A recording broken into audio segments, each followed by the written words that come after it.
Committee on Public Enterprises or CORP revealed that SriLankan Airlines has incurred an operational loss of 116 billion rupees today. The total loss incurred by SriLankan Airlines from 2009 to 2019 sums up to 240 billion rupees. Now, the CORP report on procuring an aircraft was presented in Parliament today.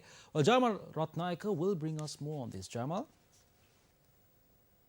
Now, Newsfirst made various revelations over a period of time about the malfeasances and ambiguous dealings and discrepancies which occurred at our national airline or SriLankan Airlines. And now reiterating that fact was the CORP report which was submitted for the third session of the 8th Parliament earlier today. And though that report reiterated the facts that Newsfirst has been revealing regarding these ambiguous dealings which have been happening or occurring at SriLankan Airlines. Now, if we list out some of these facts or irregularities rather, if you can recall, there was a debate a few months ago or in the past rather about the purchase and subsequent cancellation of a fleet of Airbus A350 aircrafts.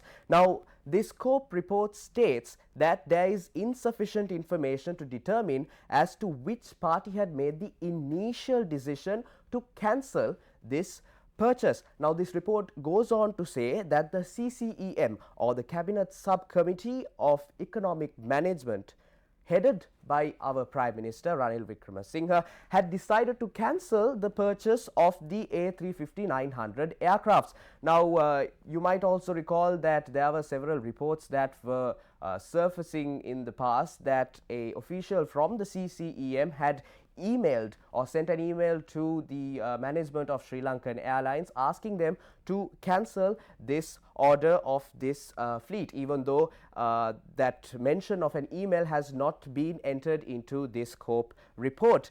Also, SriLankan Airlines, as you may remember, enlisted the services of a consultative company in order for it to minimize the losses that it was suffering for a prolonged period of time. And there is information regarding that as well in this CORP report. Now, as this report depicts, the management of the national carrier has only drawn attention mainly towards one objective, and out of the many recommendations that this consultative company has provided, they have only given prominence to the recommendation made to purchase airlines for the national carrier. Other recommendations such as which flight routes should be cancelled and which flight routes should be amended have been disregarded. Now, accordingly, the strategic plan drawn up by that consultative company, which SriLankan Airlines paid for the services, it should be kept in mind, it has indicated that the carrier should only have a fleet of 18 aircrafts by the end of the years 2017 and 2018. However, we can see that SriLankan Airlines has had 6 aircrafts in excess than the recommended amount by the end of this relevant period. Therefore, is it not clear that the upper management or the management of the national carrier or SriLankan Airlines had conveniently ignored many recommendations made by this consultative company while adopting those which would only profit them or which they could only profit out of? Now, reading further into this report, it also speaks regarding the VIP kits which were to be installed on some aircrafts. The Air Force One, used by the President of the United States of America, is a super luxury aircraft which consists of a bedroom, officers, conference lounge, a separate compartment for security. And this is exactly what they had tried to do and install VIP kits into several aircrafts that the SriLankan Airlines purchased. A particular portion of the aircraft would include a bedroom, offices, conference rooms, and so on. And it should also be mentioned that these VIP areas are not permanent. In order for these VIP areas to be fitted into a special compartment in the aircraft, they should be sent to the Airbus factory in France, and once the relevant use is taken, it should be sent again in order for that VIP kit to be removed. Now imagine the amount of money, the swathe of money that would have gone to waste had these been purchased and had these VIP kits been purchased. Now, in essence, let's see the underlying factor of this report, that is how much of public funds has the national carrier wasted. Now, in the conclusions sector of the COPE report that was presented today, that has been certified by the Auditor General as well. It says it is hereby concluded that the management which held office during the period relevant to this whole process shall be responsible for the total loss, including the loss of $115.77 million US dollars. That, roughly translated, would be 17,058.1 million rupees paid in the process of revocation of these lease agreements of the 4 A350-900 aircrafts. The government and the public had to suffer massive losses in procuring aircraft and terminating agreements. Therefore, I request the Speaker to allow for a debate in Parliament on the COPE report on SriLankan Airlines. I too was in charge of SriLankan Airlines for a short period. When one analyses these agreements, it is clear who signed them. There is no escaping from these agreements. We should debate this matter in Parliament as it will reveal who signed these agreements. This report exposes corrupt activities that took place at the airline during the previous and present governments. Since 2015, the losses of Sri Lankan had increased from 12 billion rupees to 40 billion rupees. Following the April attacks, a new issue has arisen.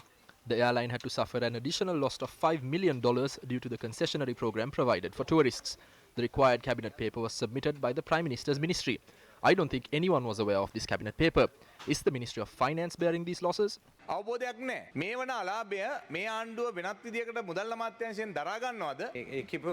facts that you presented are accurate. I believe the respective ministries had made such decisions to solve the main issue. The airline will suffer a loss of $5 million. Either way, the government is compelled to bear this loss. This is the result of not having a proper business plan in place. Between 2015 and 2018, 247.1 million rupees was paid to a company named Nairas. The airline is facing a financial crisis of more than $1 billion. The government solution for this crisis is to privatize the airline and sell 49% of its shares. The government does not have any plans to sell Sri Lankan Airlines for 225 million rupees. We currently have two plans in place. We have an operational plan which will be implemented by the airline's executive board. I have not made any changes to the executive board so far. However, I will make these changes in the future. This will be done transparently. This will be discussed openly. This plan is not presented by the airline, it's presented by the Ministry of Finance on behalf of this government. We need the shareholders' plan at this point, not the plan of the management team. Well, yesterday, Newsfirst revealed a certain entertainment item which took place on board a Sri Lankan Airlines flight from Hyderabad to Colombo. Today, in a letter addressed to Newsfirst, Sri Lankan Airlines CEO Vipula Gunathilaka responded to our report.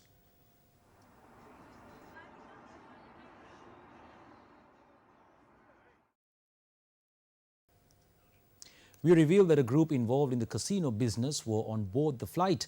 The letter read, Sri Lankan Airlines had a productive COPE meeting, and this news item was aired soon after in an attempt to discredit the airline.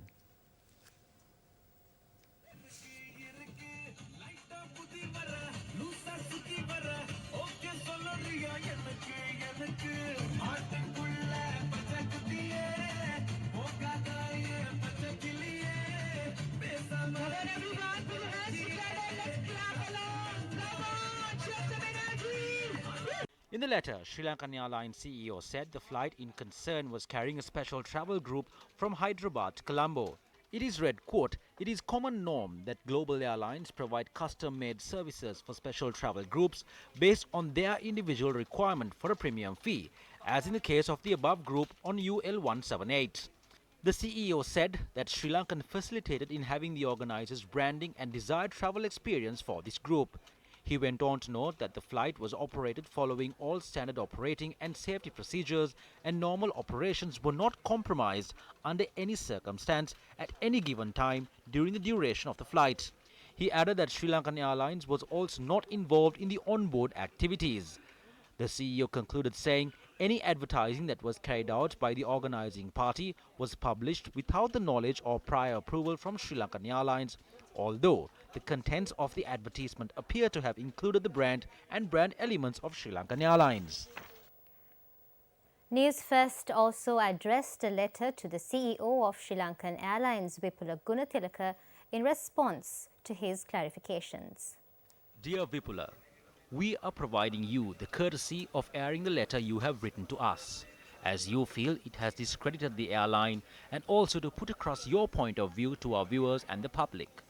You are correct in your assumption that our group, now 89 years old, has very close links with the airline and has always held in high esteem the national carrier, starting from Air Ceylon days to date.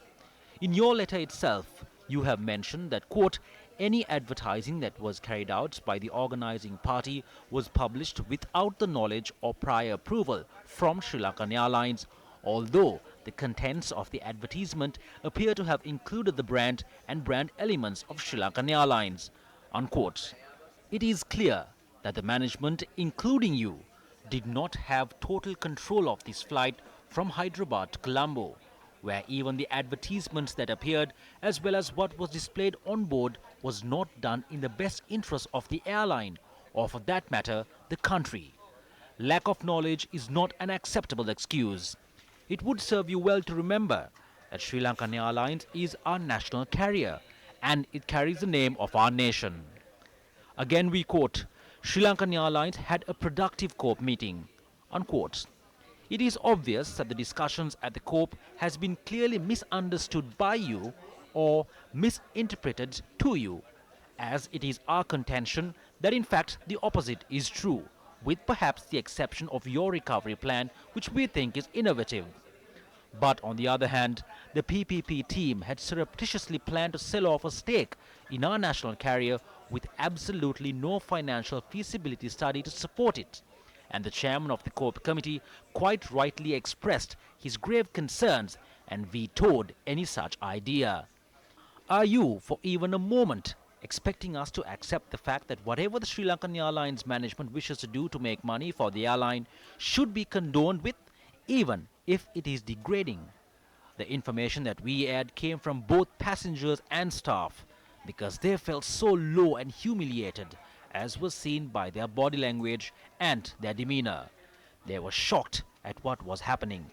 We have more footage of this unfortunate misadventure and more information on those who funded it, which we are holding back purely as a courtesy to a potential presidential candidate.